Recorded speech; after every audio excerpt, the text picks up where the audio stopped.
Hello everyone, welcome to petal IAS. I hope आप लोग बहुत अच्छे होंगे। आज हम 19 जुलाई का न्यूज़पेपर एनालिसिस करेंगे। इसमें टोटल मैंने 3 आर्टिकल लिए हैं, जिसमें पहला आर्टिकल डिस्कस करता है अरावली जंगल सफारी प्रोजेक्ट के ऊपर। ये जीएस पेपर 3 एनवायरमेंट कंजर्वेशन के लिए रेलेवेंट है। इससे कनेक्टेड जो क्वेश्चन जीएस 3 2018 में आया था वो है define the concept of carrying capacity of an ecosystem. ये आर्टिकल मैं आपको प्रॉपरली एक्सप्लेन करूँगा। आर्टिकल है तो छोटा सा ही, लेकिन इसके अंदर का पूरा कॉन्टेक्स्ट समझने के बाद आप उसके की पॉइंट्स को इस क्वेश्चन के अंदर कैसे यूज़ करें वो मैं आज आपको समझाऊंगा। सेकंड क्वेश्चन या सेकंड आर्टिकल बात करता है आईएनएस निस्तार के ऊपर। इंडियन नेवल शिप निस्तार एक कमीशन हुई है। आपको मैं बताऊंगा क्या है निस्तार, किस तरीके से हेल्पफुल होगी समुद्रयान में, किस तरीके से हेल्पफुल होगी डीप सी ओशन मिशन जो इंडिया का है उसमें। ये ओवरऑल एक काफ़ी होलिस्टिक आर्टिकल रहेगा। अगेन है छोटा सा, लेकिन इसका कॉन्टेक्स्ट में एक ब्रॉडर लेवल पे आपको समझाऊंगा। जीएस पेपर 3 2015 में क्वेश्चन आया था success of make in India, क्योंकि ये कहीं ना कहीं इंडिजिनस है।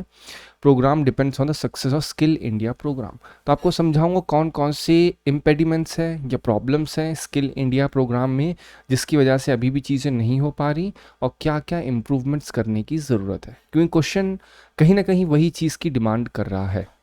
थर्ड आर्टिकल बात करता है डब्ल्यूएचओ ने आपका जो एक ग्लोबल पैंडमिक अकॉर्ड साइन करने के लिए सबसे कहा था, विच इज़ ग्लोबली आप कह सकते हो लीगली बाइंडिंग है, तो यूएसए ने उस चीज़ को रिजेक्ट कर दिया है। ये जीएस पेपर 2 इंटरनेशनल रिलेशन के लिए रेलेवेंट है। तो कहीं ना कहीं ये जो ग्लोबल पैंडमिक अकॉर्ड है मैं आपको बताऊंगा what exactly is this accord. इस अकॉर्ड के पास होने से क्या क्या लीगल बाइंडेशन या बाउंडेशन हो जाती है कंट्री को। मैं आपको समझाऊंगा कैसे पीवाईक्यू इससे उठता है। यहाँ में भी एक आपका पीवाईक्यू बताऊंगा ग्रीन वॉशिंग से कनेक्टेड। फिर यहाँ पे भी मैं आपको कनेक्ट करके बताऊंगा कि कितने लीगल बाइंडिंग जो एग्रीमेंट्स होते हैं उनको कैसे यूपीएससी सवाल करता है। साइट्स के ऊपर सवाल पूछा था कि ये लीगली बाइंडिंग होता है। मैं आपको पीवाईक्यू भी शो करूँगा। इससे कनेक्टेड GS2 2020 में जो क्वेश्चन आया था that is critically examine. Again examine करना है, लेकिन क्रिटिकल थोड़ी सी बुराई करके भी आपको एग्जामिन करना है। द रोल ऑफ बुराई डजंट मीन नेगेटिव थिंग, बुराई मीन्स समथिंग जो कि इम्प्रूवेबल हो। The role of WHO in providing global health security during the covid pandemics. देखिए जो मैं आपके लिए आंसर ये फ्रेम करता हूँ यहाँ पे, ये सिर्फ आर्टिकल से कनेक्टेड है। जब मैं होलिस्टिक आपको मेंस की सीरीज समझाऊंगा तो वहाँ पे मैं एक एक क्वेश्चन को किस तरीके से डिकोड करना है, क्या मतलब होता है एग्जामिन का, क्या होता है मतलब क्रिटिकली एग्जामिन का, डिस्कस का मतलब क्या होता है, एसेस का मतलब क्या होता है, एन्यूमरेट का मतलब क्या होता है, हर एक चीज़ आपको मैं डिटेल में तब एक्सप्लेन करूँगा। अभी ये सिर्फ आर्टिकल ओरिएंटेड चीज़ें हैं। तो अब बात करते हैं अपना पहला article GS paper 3 environment conservation से कनेक्टेड। आरावली एक, आपको पता है आरावली जंगल सफारी प्रोजेक्ट के बारे में आपने सुना भी होगा। तो ये एक जंगल सफारी बनने की बात हुई है जो गुरुग्राम और नूह डिस्ट्रिक्ट के बीच में है, हरियाणा में।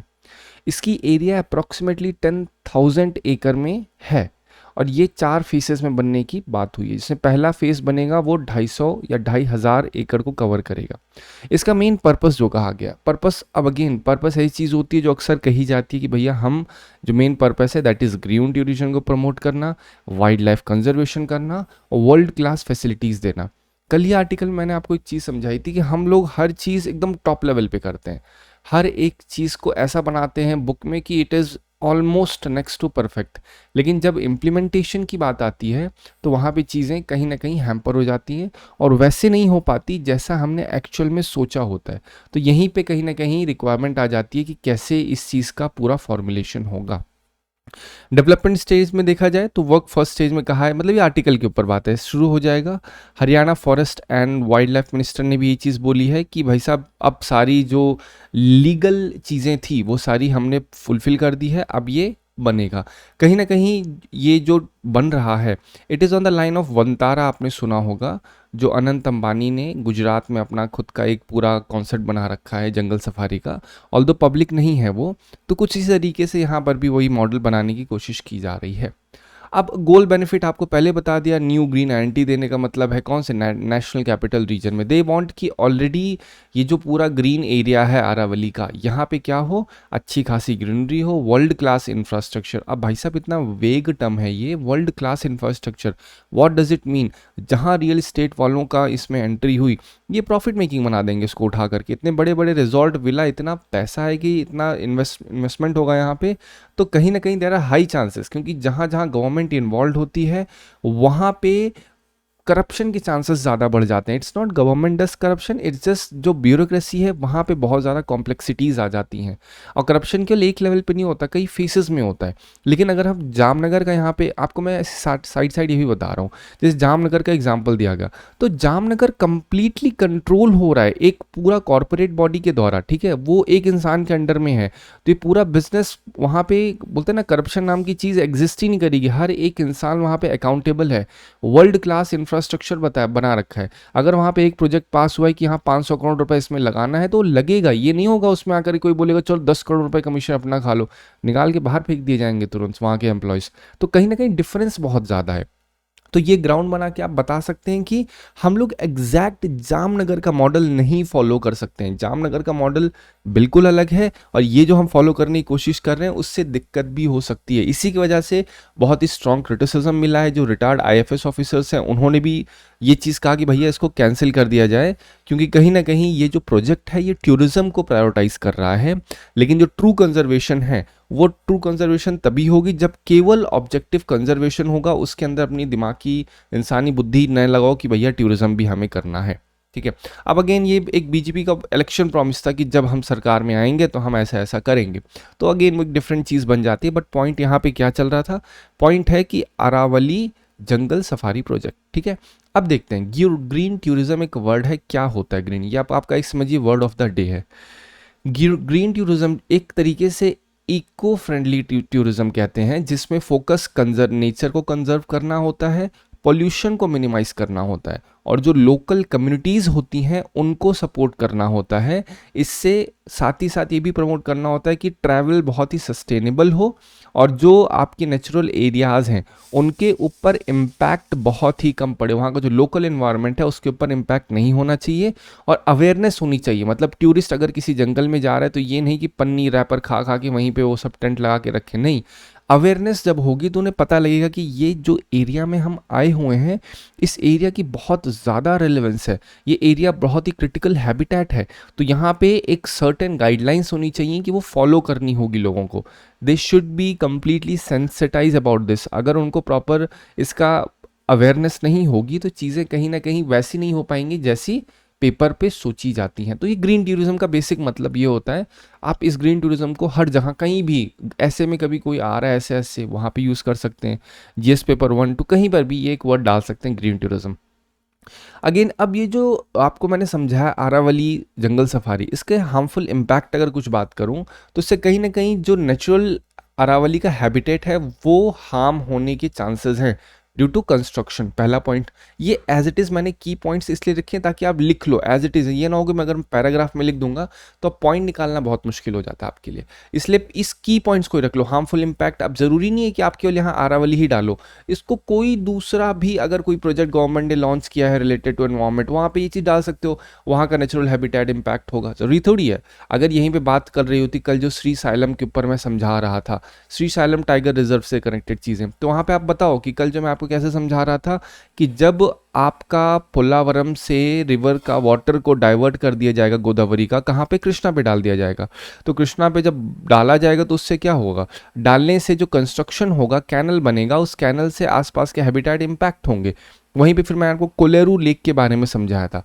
कोलेरू लेक पे 2012 में भी सवाल आया था और 2023 में भी सवाल था। आप चेक करिएगा, एज इट इज़ मैं बता रहा हूँ, कोलेरू लेक पे सवाल आया था।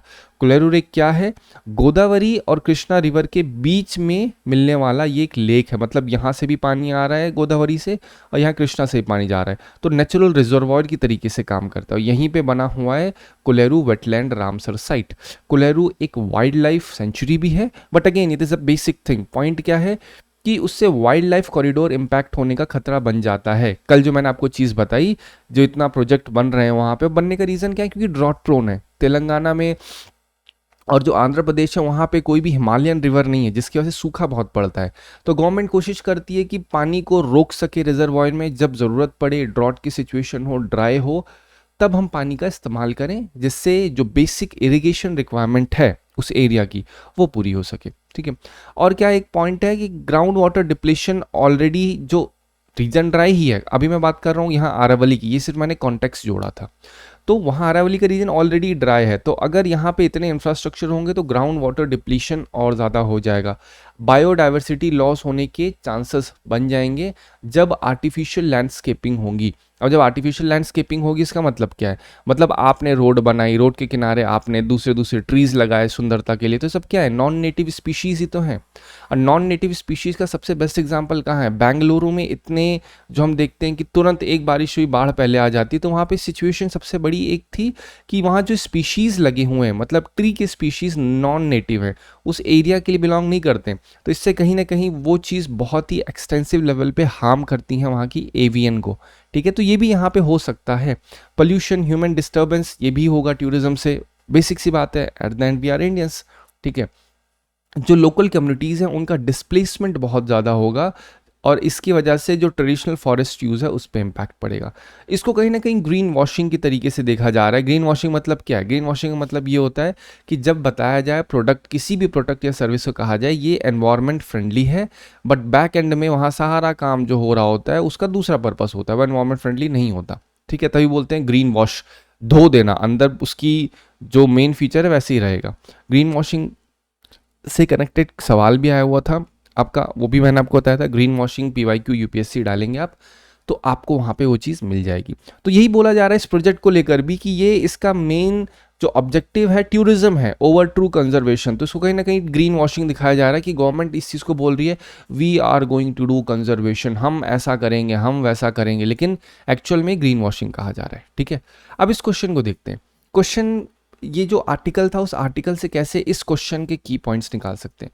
क्या कह रहा है, concept of carrying capacity of an ecosystem. बहुत सिंपल सी भाषा में बताऊं, एक इकोसिस्टम जो होता है, क्वेश्चन भी आया हुआ था कि इकोसिस्टम का मतलब क्या होता है UPSC प्रीलिम्स में। ठीक है, वहां आपसे पूछा गया था इकोसिस्टम क्या होता है, 4 ऑप्शन दिए गए थे, मैं जो बताया करूं उसको आप लिख लिया करिए। ठीक है, अब कह रहे हैं कैरिंग कैपेसिटी ऑफ इकोसिस्टम, मतलब ये अगर मान लो 100 या 10 एकड़ का एक एरिया है, इस एरिया में क्या इसकी कैरिंग कैपेसिटी है, मतलब कितनी ये होल, इसका पोटेंशियल कितना है। ठीक है, उससे हम लोग कहते हैं आपका कैरिंग कैपेसिटी ऑफ। अगर बोल रहे हैं यहाँ पे 10 यूनिट ही कैरी कर सकता है, यहाँ पे हम एक्सेसिव आके 20 यूनिट कर दे रहे हैं, तो कहीं ना कहीं इस पे ओवरलोड पड़ेगा इस इकोसिस्टम पे। ठीक है, तो ये बेसिक कैरिंग कैपेसिटी होती है। तो पॉइंट क्या, how explain how understanding this concept is vital while planning for sustainable development of a region. अब आप नोटिस करो, सस्टेनेबल, हमेशा UPSC में मैक्सिमम सवाल जो होते हैं वो ब्रॉड होते हैं, ऑफ अ रीजन, कोई स्पेसिफिक रीजन की बात हुई नहीं, लेकिन आप तो ले सकते हो ना अरावली जंगल प्रोजेक्ट को, आप कनेक्ट करिए अबव क्वेश्चन को जंगल सफारी से, कि कैसे आपका अरावली रेंज में कैरिंग कैपेसिटी कॉन्सेप्ट को आप डाल सकते हो, क्योंकि हमें पता है अरावली ऑलरेडी एक इकोलॉजिकली फ्रेजाइल जोन है, बहुत ही कमज़ोर है, वाटर लिमिटेड है, सॉइल उतना वो नहीं है, बायोडाइवर्सिटी, रीजनरेशन, ये सारी चीज़ें क्या है, ये कहीं ना कहीं इम्पैक्ट कर सकती हैं वहाँ के जो कैरिंग कैपेसिटी है अरावली की। तो वहाँ पे अगर लार्ज स्केल टूरिज्म होगा, कंस्ट्रक्शन होगा, तो उसकी क्या है, जो इकोसिस्टम की नेचुरल लिमिट है, अगर 10 यूनिट होगा, यहाँ पे एक्सेसिव आके हम लोग क्या करेंगे, आर्टिफिशियल काम करेंगे, तो ये इम्पैक्ट करेगा कहाँ पे, उसके लोकल इकोसिस्टम पे। So this is the main reason, जिसे आप कनेक्ट कर सकते हैं, समझ रहे। तो अगर आपसे वो कहा जाए ना कैसे, how this concept is vital while planning, तो हमें कैसे वाइटल होता है, हमें डिसाइड करने में मदद करता है कि क्या कैपेसिटी, कैरिंग कैपेसिटी कॉन्सेप्ट से हम ये चीज़ डिसाइड करते हैं कि उस रीजन में सस्टेनेबल डेवलपमेंट की प्लानिंग कैसे की जा सकती है। तो आप एग्जांपल दीजिए कि अरावली जैसे एग्जांपल है, फिर आप यहाँ पे जो कैरिंग कैपेसिटी की इंपॉर्टेंस है ऑलरेडी आपको मैंने बता दिया, आप उसको भी हाईलाइट करिए कि इन्वायरमेंट डिग्रेडेशन ओवर टूरिज्म से होगा, तो ये भी एक फियर है, इसका भी आप यूज़ कर सकते हैं। तो अगर बिना कैरिंग कैपेसिटी को समझे हुए वहाँ पे जो ग्राउंड वाटर डिप्लीशन, ये सारी चीज़ें होंगी, ये सारी चीज़ें क्या होंगी, ये एक्सेसिव हो जाएंगी अगर हमने इस चीज़ को प्रॉपर समझा नहीं। अब इसका आप एक सस्टेनेबल डेवलपमेंट लिंक, क्यों क्या कह रहे हैं, यही तो कह रहे हैं ना कि कैसे सस्टेनेबल डेवलपमेंट में हमारी मदद कर सकता है क्या, इकोसिस्टम का कैरिंग कैपेसिटी। तो पॉइंट यही है कि इस तरीके से डेवलपमेंट होना चाहिए कि बैलेंस हो ग्रीन टूरिज्म में और जो इकोलॉजिकल प्रोटेक्शन हो, दोनों में बैलेंस होना चाहिए, तभी हम कहेंगे कैरिंग कैपेसिटी। अगर कैरिंग कैपेसिटी एक एरिया की 10 है तो वहाँ पे मेक श्योर करना होगा हम इसी 10 के साथ एकदम घुल मिल जाएं, पता ही नहीं लगे 11 भी आया है। लेकिन अगर हम इसमें एक्सेसिव बाहर से आर्टिफिशियल चीज़ें ऐड करेंगे 20 होगा, तब यहाँ पे इन्वर्स इम्पैक्ट होना तय है इस एरिया के ऊपर। ठीक है, तो वही चीज़ यहाँ पे भी कह रहे हैं कि डेवलपमेंट जो हो आरावली में वो कहीं ना कहीं रीजन की जो इकोलॉजिकल लिमिट है उसके अंडर में होना चाहिए। अगर इग्नोर जो कैरिंग कैपेसिटी है उसको इग्नोर किया गया तो लॉन्ग टर्म इकोलॉजिकल और सोशल हार्म होगा। ये जो चीज़ मैंने आपको यहाँ पे बोली इसका सबसे मेन रीज़न यही है कि आप समझ सकें इस चीज़ को कि किस तरीके से कैरिंग कैपेसिटी वर्क करती है। ठीक है, और कैसे कैरिंग कैपेसिटी के एग्जाम्पल को आप यूज़ कर सकते हैं इस क्वेश्चन का आंसर देने में कि सस्टेनेबल डेवलपमेंट जो प्लानिंग होती है उसमें हमें क्यों ज़रूरी है इस कैरिंग कैपेसिटी कॉन्सेप्ट को समझना। आई होप आपको ये कनेक्शन समझ में आ गया होगा। अब नेक्स्ट आर्टिकल पे बात करते हैं। Next article GS paper 3 science and tech के लिए रेलेवेंट है। यहाँ पे इंडियन नेवल शिप निस्तार के ऊपर बात की गई है। अब मैं आपको बताता हूँ निस्तार क्या है। निस्तार एक तरीके से आप ये समझिए first indigenous designed diving support vehicle है। आप समझिए यहाँ पे ये नहीं बोला जा रहा है कि एक सबमरीन है, ये नहीं बोल रहे हैं कि ये एक वॉरशिप है, ये भी नहीं कह रहे हैं कि ये एक कैरियर शिप है, ये एक डाइविंग सपोर्ट वेसल है। ध्यान रखिएगा, डाइविंग मतलब अगर किसी इंसान को डाइविंग करनी है, बहुत ही मैं लेमन टर्म में समझा रहा हूँ, ये शिप है मान लो, ठीक है, ऐसे समझो ये शिप है, ठीक है, इसमें कोई वेपन वगैरह नहीं है, बस डाइव करने के लिए। मान लो जो बड़े बड़े मिशंस होते हैं, मिशंस हो, और सबसे बड़ी चीज़ क्या होती है, जो अंडर वाटर सबमरीन वर्क कर रही होती हैं उन्हें सपोर्ट भी तो चाहिए होता है ना। कभी टेक सपोर्ट की ज़रूरत पड़ रही है, कभी लॉजिस्टिक सपोर्ट पड़ रहा है, कभी कुछ सपोर्ट पड़ रहा है, तो उसके लिए क्या होगा, ऐसा तो है नहीं वॉरशिप भेजेंगे, हाँ भैया आओ हम आ रहे हैं, तो उसके लिए ये शिप बहुत मदद करेगी। क्योंकि यहाँ पे हम क्या करेंगे, सिंपल यहाँ पे सामान रखेंगे और यहाँ से लॉन्च करके अंदर जाएंगे, अंदर जाके चुपचाप बाहर आ जाएंगे। ठीक है, तो ये कहीं ना कहीं बहुत ही रिलेवेंट है। हिंदुस्तान शिपयार्ड ने इस चीज़ को आत्मनिर्भर भारत इनिशिएटिव के अंडर में बनाया है। इसके फीचर्स की बात करें, 118 मीटर लॉन्ग, अगेन इस चीज़ पे नहीं जाना, लेकिन इसका मेन जो पर्पस है ये डीप सी सैचुरेशन डाइविंग कर सकता है। क्वेश्चन बोल सकते हैं कि आईएनएस निस्तार के अंदर की जो कैपेबिलिटी है वो ये है कि वो एक कैरियर शिप है, ऐसे ही बोलेंगे और तुरंत एलिमिनेशन ऐसे ही होता है। एलिमिनेशन का वो ज़माना चला गया जहाँ बोलो 1 2 3 1 2 3 2 गलत है, बाकी जहाँ जहाँ 2 है सब हटा दो, अब वो नहीं काम करता है। अब स्टेटमेंट में एलिमिनेशन यूज़ होता है जहाँ पे एक का एक जो एक आर्टिकल होता है या एक नाउन होता है उसको रिप्लेस कर देते हैं दूसरे नाउन के वर्क के साथ, ये रिप्लेसमेंट होता है। तो वही सेम चीज़ यहाँ पे है, आपको पता होना चाहिए कि निस्तार क्या कर सकता है। ये समुद्र में बहुत गहराई में लोगों को भेज सकता है, डाइविंग हो सकती है, रेस्क्यू ऑपरेशन परफॉर्म कर सकता है 300 मीटर की डेप्थ तक, समझ रहे हैं। तो इसकी कहीं ना कहीं बहुत ही ज़्यादा रेलेवेंस हो जाती है। लाइफ बोट भी सपोर्ट करता है, एक तरीके से मदरशिप की तरीके से काम करता है। जब कोई रेस्क्यू किसी वेसल को रेस्क्यू करना है, अक्सर क्या होता है आप नोटिस कर रहे हैं, जो होती का पॉइंट चल रहा है, इसको कनेक्ट करिए इंटरनेशनल रिलेशन से, जियो पॉलिटिक्स से, आप नोटिस कर रहे होंगे कि जो एरिया आपका है, कहाँ का एरिया, जहाँ से अक्सर बहुत ज़्यादा एक्सेसिव लेवल पे ट्रेड होता है, ऑयल का ट्रेड होता है, अगर आप उसको देखेंगे तो वहाँ पे जितना भी ये होती का पॉइंट चल रहा है वो बहुत ज़्यादा चल रहा है होतीज़ वालों का। अब क्यों, क्योंकि मिडिल ईस्ट में ऑलरेडी सिचुएशन ख़राब हो रखी है, जहाँ पे इजराइल का एक अपना टसल चल रहा है, अगर इधर देखेंगे तो इजिप्ट वाला अपना काम कर रहा है, तो ये चीज़ कहीं ना कहीं प्रॉब्लम क्रिएट करती है।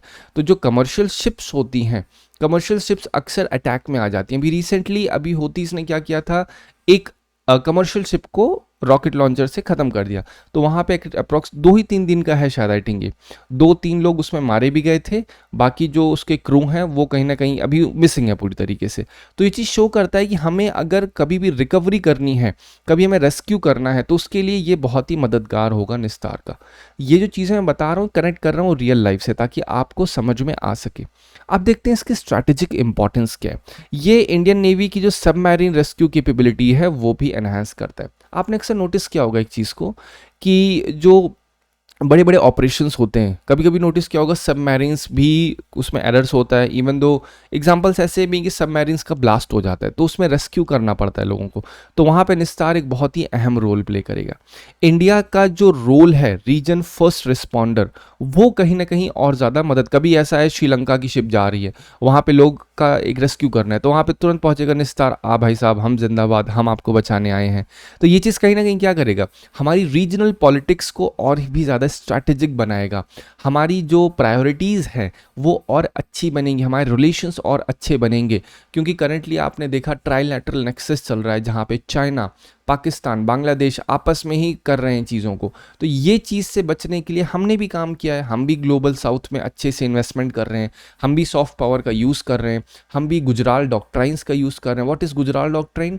गुजराल डॉक्ट्राइन मतलब ये होता है कि हम लोग सिर्फ जो छोटी कंट्रीज, जब बोलते हैं ना कोई इंसान पावर में है तो अपने से कमज़ोर की सिर्फ मदद करता है, एक्सपेक्ट नहीं करता, तो इंडिया भी ऐसा ही रोल कर रहा है। वो छोटी कंट्रीज जैसे ट्रिनिडाड एंड टोबैगो, नमीबिया और अफ्रीकन कंट्रीज में जाके मदद कर रहा है, लेकिन एक्सपेक्ट नहीं कर रहा कुछ भी, और एक्सपेक्टेशन क्या ही करेगा, ऑलरेडी वहाँ पे जो मिनरल रिजल्ट्स है उसमें उसका स्ट्रॉन्ग होल्ड होने ही धीरे धीरे हो रहा है। Again it is not something कि हो ही चुका है, इंडिया इज स्टिल स्ट्रगलिंग। क्यों? क्योंकि वहाँ पे यूएसए की प्रेजेंस अब आ चुकी है। कहाँ पर? डेमोक्रेटिक रिपब्लिक ऑफ कॉन्गो में यूएसए ने वहाँ का जो कोबाल्ट रिजर्व है, दुनिया का सबसे ज़्यादा कोबाल्ट रिजर्व कहाँ पे है? डेमोक्रेटिक रिपब्लिक ऑफ कॉन्गो में। इससे कनेक्टेड सवाल भी आया हुआ है, ठीक है। तो इस वजह से कहीं ना कहीं कॉन्फ्लिक्ट ऑफ इंटरेस्ट होने के और ज़्यादा चांसेस बन जाते हैं, तो रेलेवेंट हो जाता है हमारे लिए कि हम अपने जो छोटी कंट्रीज़ हैं उनकी मदद करें, जिससे हमारे लिए वो स्ट्रैटेजिकली इंपॉर्टेंट रहें, ठीक है। अब ये किस तरीके से, मैंने आपको पहले बता दिया, अंडर वाटर एक्सप्लोरेशन में मदद करता है, सबमरीन क्रू रेस्क्यू में मदद करता है, ये एक तरीके सरफेस प्लेटफॉर्म में भी मदद करता है। ये तो मैंने आपको बताया रेस्क्यू ऑपरेशन, बट इसी के साथ अब इसको कनेक्ट करिए, कभी कभी जो रिसर्च होनी होती है, रिसर्च के लिए ये तो है नहीं कि हम इंडियन नेवल शिप किसी एक फाइटर शिप को भेजेंगे या हम बोलेंगे ना ना अब हम भेज रहे हैं दूसरी, मतलब ये चीज़ कहीं ना कहीं कॉम्प्लेक्स हो जाती है क्योंकि इंफ्रास्ट्रक्चर बहुत लगता है, पैसा लगता है। तो इस वजह से हमने एक डिज़ाइन जो ये है, ये चीज़ मदद करेगी कि हमारे जो एक तरीके से सरफेस प्लेटफॉर्म जब हमारे पास रहेगा, ये सरफेस प्लेटफॉर्म ये है, तो यहाँ पे हम रिसर्च अच्छी खासी कर सकते हैं। और रिसर्च क्या है? ऑलरेडी आपने नोटिस सुना होगा, एक चीज़ मत्स्य अभियान करके सुना होगा, राइट? फिर आपने समुद्रयान भी सुना होगा, फिर आपने ये भी सुना होगा डीप ओशियन मिशन जो है, उसमें भी कहीं ना कहीं ये बहुत ही ज़रूरी हो जाता है। क्योंकि अब हम क्या कर रहे हैं, हम लोग जो रिवर बेड है या ओशियन बेड करेक्ट होगा, जो सी बेड है कहें, तो सी बेड में बहुत एक्सेसिव मिनरल्स हैं, तो हम लोग क्या कर रहे हैं, उन मिनरल्स को एक्सप्लोर कर रहे हैं। तो एक्सप्लोर करने के लिए ऐसा तो है नहीं कि किसी एक हम कैरियर शिप को लेके जाएंगे या इंडियन नेवल शिप को, ये बोलते हैं ना वेपन के साथ लोडेड शिप ले जाएंगे, हम एक नॉर्मल शिप चाहिए जिससे प्रॉपर रिसर्च हो सके, सर्वे हो सके। तो उसके लिए ये INS निस्तार बहुत ज़्यादा मददगार साबित होगा, मैरीन रिसर्च में, सर्वे में, लैंड इमरजेंसी सपोर्ट में। तो ये सारी चीज़ें जब डीप ओशन मिशन होंगे उसमें बहुत मदद करेगा क्या? INS निस्तार। तो कहीं ना कहीं मैंने आपको ये प्रॉपर समझा दिया किस तरीके से मदद कर सकता है। अब इसको आपको कनेक्ट करना है इस क्वेश्चन के साथ, क्या है? Success of make in India program depend on success of skill India program and radical labour reform. तो अब कैसे इस आर्टिकल से आप ये क्वेश्चन के पॉइंट्स निकाल सकते हो? अब देखिए एक बार बहुत ध्यान से, इसलिए मैंने लिखा रेलेवेंस फ्रॉम INS निस्तार आर्टिकल। पहले आप नोटिस करो, मैंने कहा ये किसने बनाया है? ये हिंदुस्तान ने बना रखा है, राइट? यहाँ पे आप नोटिस करिए तो स्पेसिफिकली लिखा है हिंदुस्तान शिपयार्ड लिमिटेड ने बनाया। कहीं ना कहीं ये चीज़ इंडिजिनसली डिज़ाइन है। इंडिजिनसली डिज़ाइन जब हो रखी है तो इंडिया की जो डिफेंस मैन्युफैक्चरिंग है मेक इन इंडिया के अंडर में, वो कहीं ना कहीं सक्सेसफुली शोकेस होती है। अब जब वो सक्सेसफुली शोकेस हो रही है तो उससे क्या होगा? उससे मेन चीज़ तो यही होगी ना कि जब मेक इन इंडिया प्रमोट होगा तो उससे कहीं ना कहीं क्या होगा? लेबर होंगे, ठीक है, लेबर का यूटिलाइजेशन होगा, एम्प्लॉयमेंट जनरेट होगा। ये पहला पार्ट हो गया। अब इसको आप स्किल इंडिया से लिंक करिए क्योंकि इसमें दो चीज़ें, एक मेक इन इंडिया है और एक स्किल इंडिया, दोनों कहीं ना कहीं अलग हैं। क्योंकि मेक इन इंडिया अगर करना है तो पहले इंडिया का स्किल होना ज़रूरी है। और अगर मैंने आपको अभी थोड़े दिन पहले एक आर्टिकल समझाया था, स्टेम वाला आर्टिकल, जहाँ पे जो वुमेन्स हैं वो, स्टेम मतलब क्या था? Science, technology, engineering and mathematics. तो इन सब ये टेक्निकल फील्ड्स है। अगर इसमें कोई स्किल होगा तो कहीं ना कहीं इंडिया एक्सेल करेगा। बट इंडिया में जो मैक्सिमम लेबर फोर्स है वो कौन सी है? They are uneducated. तो ये चीज़ कहीं ना, और वो कैसे काम कर रहे हैं? वो बहुत ही अनऑर्गेनाइज इनफॉर्मल सेक्टर में काम कर रहे हैं। और अगर इस सेक्टर की बात की जाए तो इसमें वुमेन अगर 50% है तो एक्चुअल में जो ग्रेजुएट हो रही हैं और फिर खाली उसका आधे से भी कम केवल फॉर्मली एम्प्लॉयमेंट ले रही हैं स्टेम में। तो कहीं ना कहीं स्किल इंडिया इम्पैक्ट होता है उन सारी चीज़ों पे। तो अब स्किल इंडिया का इम्पैक्ट आप यहाँ आईएनएस निस्तार में कैसे डालेंगे, क्योंकि इतने एडवांस व्हीकल में आपको हाईली स्किल्ड इंजीनियर चाहिए। स्टेम आ गया नहीं आ गया, कैसे आप बनाओगे? वेल्डर्स चाहिए, डाइवर्स चाहिए, टेक्नीशियन चाहिए, तो सब कुछ इंजीनियरिंग में आ गया नहीं आ गया? अगर ये स्किल्ड मैन पावर नहीं होगी तो ये डिफेंस प्रोजेक्ट्स जो हैं सक्सीड नहीं कर पाएंगे। तो ये चीज़ शो करती है कि स्किल इंडिया क्यों क्रिटिकल है मेक इन इंडिया का को अच्छे तरीके से बोलते उसकी सक्सेस को डिसाइड करने में, राइट। अब आपको समझ में आ गया ना कैसे आपको स्किल इंडिया लिंक मैंने आईएनएस निस्तार से कर दिया, क्योंकि आईएनएस निस्तार बनेगा कैसे? कोई ना कोई तो बनाएगा ना, वो स्किल्ड होगा। स्किल्ड होगा तो कैसे स्किल्ड होगा? स्टेम के अंदर स्किल्ड होगा तो स्किल इंडिया आ गया।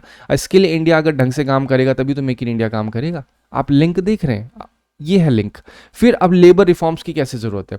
अगर लार्ज स्केल शिप बिल्डिंग होनी है, डिफेंस मैन्युफैक्चरिंग होनी है, तो कहीं ना कहीं फ्लेक्सिबल और एफिशिएंट लेबर सिस्टम होना चाहिए। ये नहीं होना चाहिए कि हाँ भैया हमें डिफेंस कैपेबिलिटीज़ बढ़ानी है, हमें इंडिजीनियस वेपन डेवलपमेंट करना है, तो बस धड़ाधड़ लेबर्स को लो, उनका एक प्रॉपर क्वालिटी, एक बोलते हैं ना जिसे कहते हैं प्रॉपर क्वालिटी इन्वायरमेंट उन्हें नहीं मिलेगा। तो कहीं ना कहीं ये चीज़ इम्पैक्ट करेगी इन्वर्सली, ठीक है। कैसे?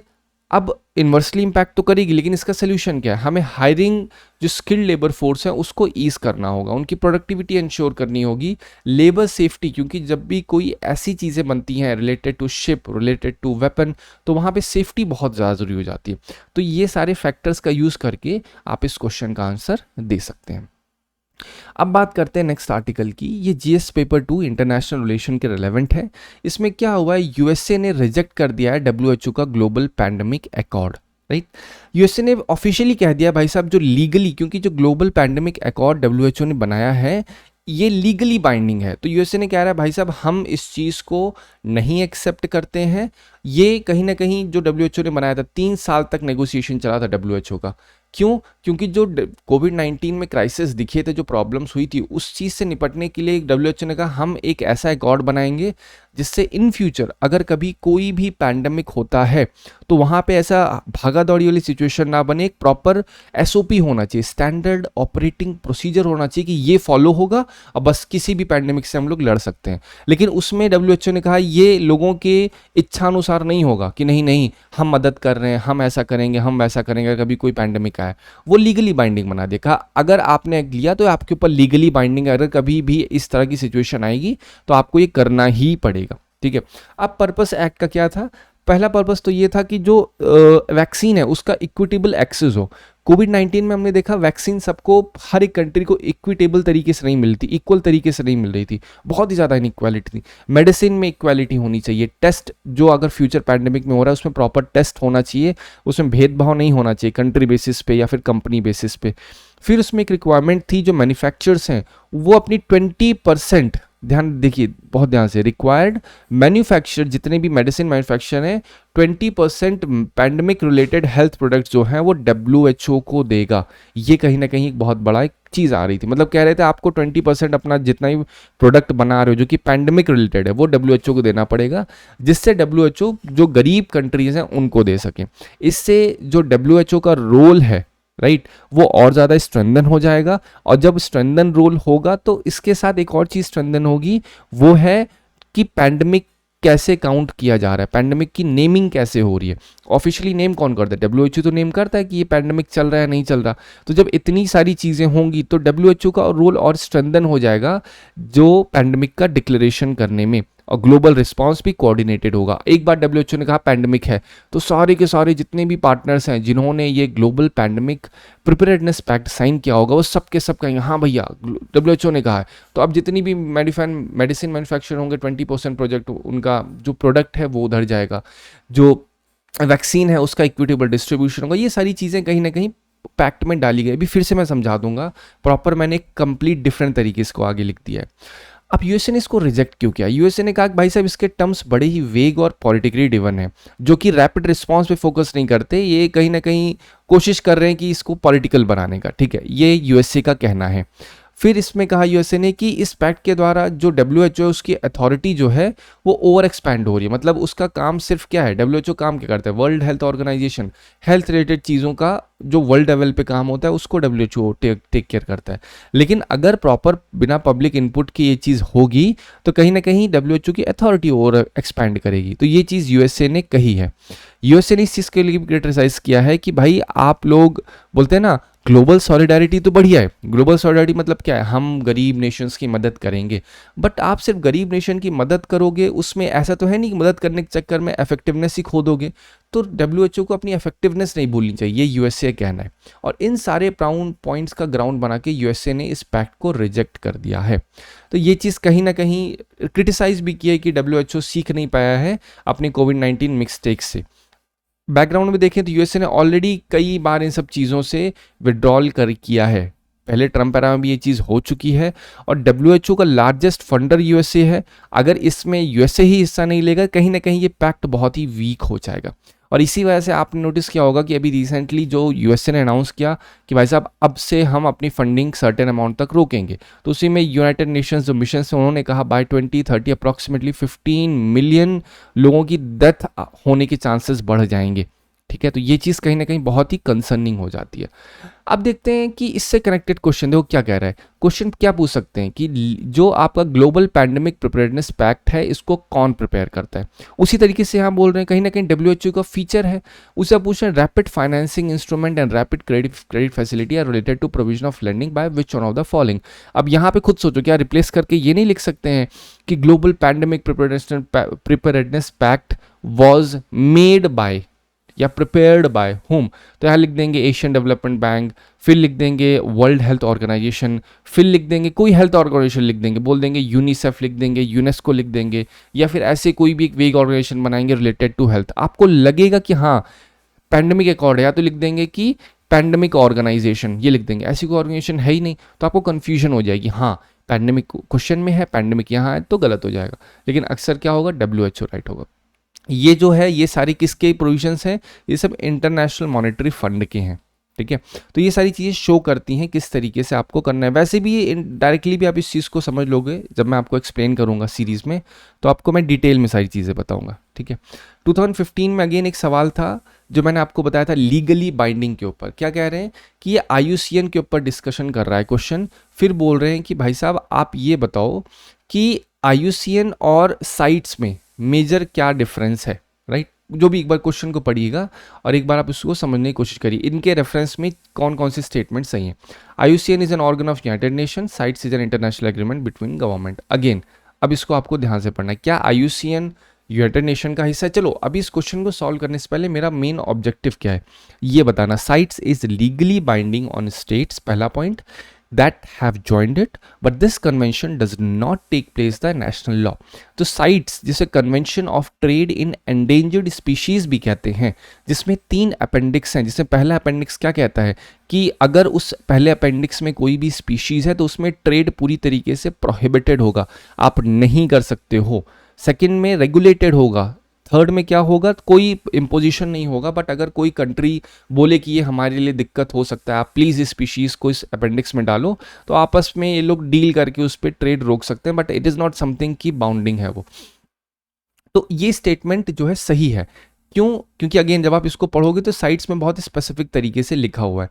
तो सेम वो लोग पूछ सकते हैं ग्लोबल पैंडेमिक, ये जो अकॉर्ड देख रहे हो ना, ये भी डाल सकते हैं global pandemic accord is not legally binding. जैसे ही सुनोगे लेके हाँ यार ये तो हमने बहुत सुना है, क्योंकि अक्सर इंटरनेशनल बॉडीज जो होती हैं वो लीगली बाइंडिंग नहीं होती है, लेकिन वो एक्चुअली लीगली बाउंडिंग है। ठीक है, अब क्या कह रहा है, IUCN runs thousands of field projects around the world to better manage natural environment. अब आपको ये चीज़ ध्यान रखो, क्या आईयूसीएन ऐसा कर रहा है। अब आप सोचिए, मतलब क्या आईयूसीएन यूनाइटेड नेशन का हिस्सा है। अक्सर ये लोग ऐसी गलती करते हैं कि ये ऑर्गेनाइजेशन एक्स जो है ये वाई का हिस्सा है। ठीक है, हमेशा मैं एक्स वाई लेके इसलिए समझाता हूँ, अगर मैं आईयूसीएन लूँगा और यूनाइटेड नेशन समझाऊंगा तो आप कनेक्ट नहीं कर पाएंगे। एक्स वाई में कुछ भी हो सकता है, ये पॉलिटी से कनेक्टेड भी हो सकता है, बोल देंगे कि ये डिपार्टमेंट इस मिनिस्ट्री का हिस्सा है, तो इसलिए एक्स वाई से आप कनेक्ट कर सकते हैं। बोल देंगे एक्स वाई का हिस्सा है, लेकिन ऐसा अक्सर यूपीएससी गलत करता है। तो आप लोग बहुत ही आसानी से इस क्वेश्चन को बता सकते हो। ये आईयूसीएन कहीं ना कहीं फील्ड प्रोजेक्ट्स को भी रन करता है। ठीक है। तो क्यों? ताकि जो एनवायरनमेंट है उसका मैनेजमेंट बेटर हो सके। चलो अब हम स्पेसिफिक बात करते हैं इस ग्लोबल पैंडेमिक अकॉर्ड की या पैक्ट की। ये लीगली बाइंडिंग है डब्ल्यूएचओ मेंबर्स के ऊपर। जो ग्लोबल प्रिपेयर्डनेस है, रिस्पांस है फ्यूचर पैंडेमिक्स की, वो उसका मेन एम है। इक्विटेबल एक्सेस वैक्सीन का, मेडिसिन का, डायग्नोस्टिक्स का मिल सके जो पुअरर नेशन है, और कभी भी अगर पैंडेमिक लाइक सिचुएशन हो रही है तो वहाँ पे प्रॉब्लम ना क्रिएट हो। ऐसा ना हो कि भाई साहब लोगों को पता ही नहीं अब करना क्या है। तो ये सारी चीज़ों को टैकल करने के लिए ऐसा बनाया गया है। जो मैन्युफैक्चरर्स हैं उनको कहा गया है कि आप 20% ऑफ योर पैंडेमिक सप्लाईज वो डब्ल्यूएचओ के लिए होंगी, ताकि डब्ल्यूएचओ उनको पुअर कंट्रीज को दे सके। ठीक है, अगेन जो चीज़ मैंने पहली लिखी थी वो यहाँ भी लिख दी, ताकि आपको स्पेसिफिक ये पता लगे कि आखिर है क्या ये ग्लोबल पैंडेमिक पैक्ट। यहाँ पे जो रेफरेंस था वो आर्टिकल में लिखी थी चीज़ें बहुत छोटे से में, लेकिन यहाँ पे मैंने आपको ओवरऑल समझा दिया उठा करके।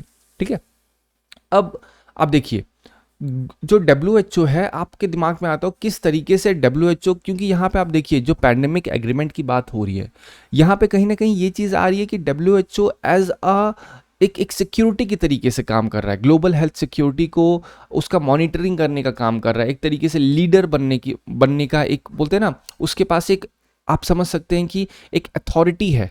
ठीक है, क्यों? क्योंकि ग्लोबली रिकग्नाइज है डब्ल्यूएचओ, और इस वजह से कहीं ना कहीं वो उसके ऊपर बहुत ही बड़ी जिम्मेदारी भी आ जाती है कि किस तरीके से वो ग्लोबल सिक्योरिटी को, या global health security would be the right term, global health security को किस तरीके से वो अच्छे से हैंडल करता है।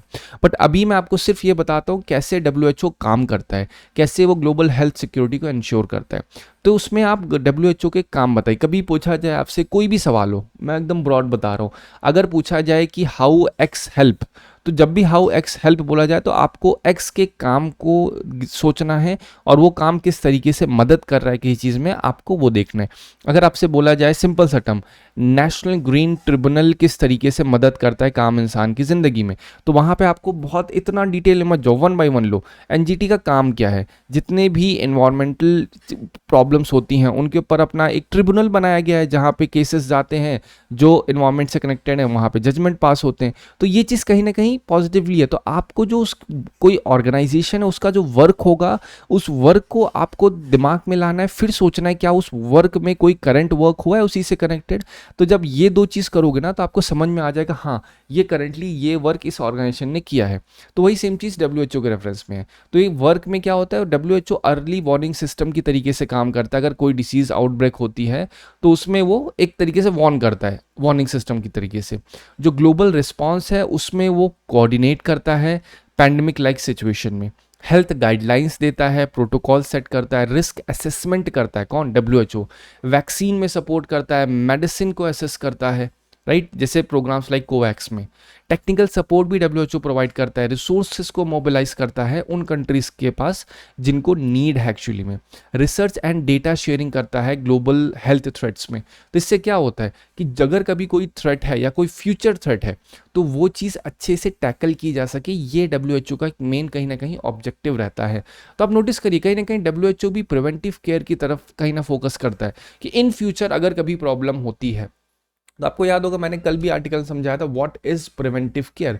प्रिवेंटिव केयर मतलब होता है आपको बीमारी बाद में होगी लेकिन आप केयर पहले कर रहे हो। तो डब्ल्यूएचओ भी एक तरीके से जो पैक्ट लाया है वो एक तरीके से प्रिवेंटिव पैक्ट है, जिससे कभी भी अगर इन फ्यूचर प्रॉब्लम हो रही है तो उसको अच्छे से टैकल किया जा सके।